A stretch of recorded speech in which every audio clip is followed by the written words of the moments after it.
Member for Parksville Qualicum. There are nearly 12,000 people in Oceanside on a wait list for a family doctor, a wait list that is 3 years long.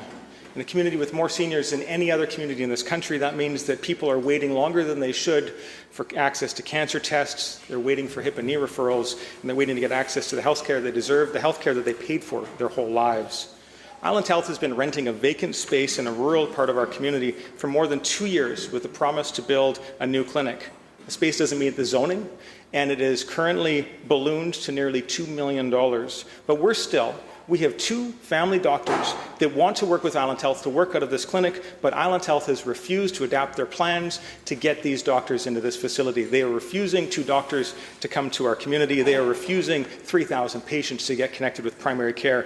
Question through the Minister of Health: why is there no one working at a local level to connect existing doctors, the Division of Family Practice and Island Health to connect people with primary care? Minister of Health. Thank you, Honourable Speaker. Over the past number of years, we've made significant changes to improve access to family doctors. We signed with our family doctors and developed with the doctors of BC a new payment model that has seen an unprecedented increase in the number of family doctors, 21% across Vancouver Island. But that's not all. We have developed across Vancouver Island, across BC, primary care networks. And the member says they should be developed locally. They're developed locally. They're funded by the province, permanent funding, which has never happened before. The primary care network in his region and the primary care networks across BC are developed locally. They invest locally. They invest in team-based care. And currently across British Columbia, 1,800 FTEs work in primary care networks, part of which are urgent and primary care centers.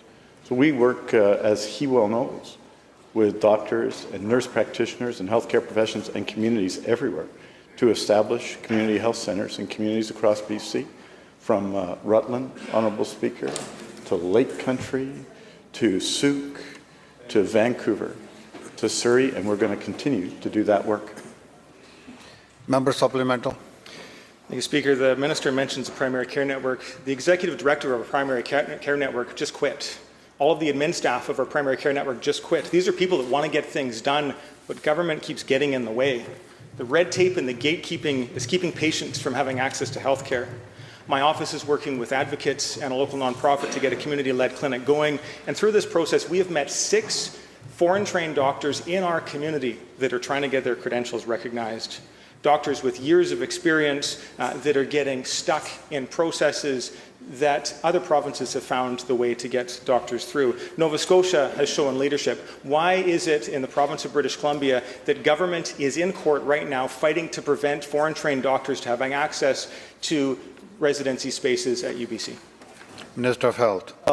Honourable Speaker, what have we done?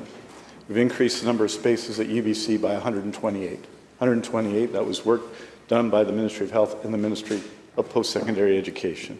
We're adding a new medical school at SFU. Last year was a record year because of changes we made in foreign-trained doctors and foreign-trained nurses coming to British Columbia. We've added across BC 78 primary care networks, all developed locally. 34 urgent and primary care centers, one that we opened last week in Mission, providing care for people in Mission.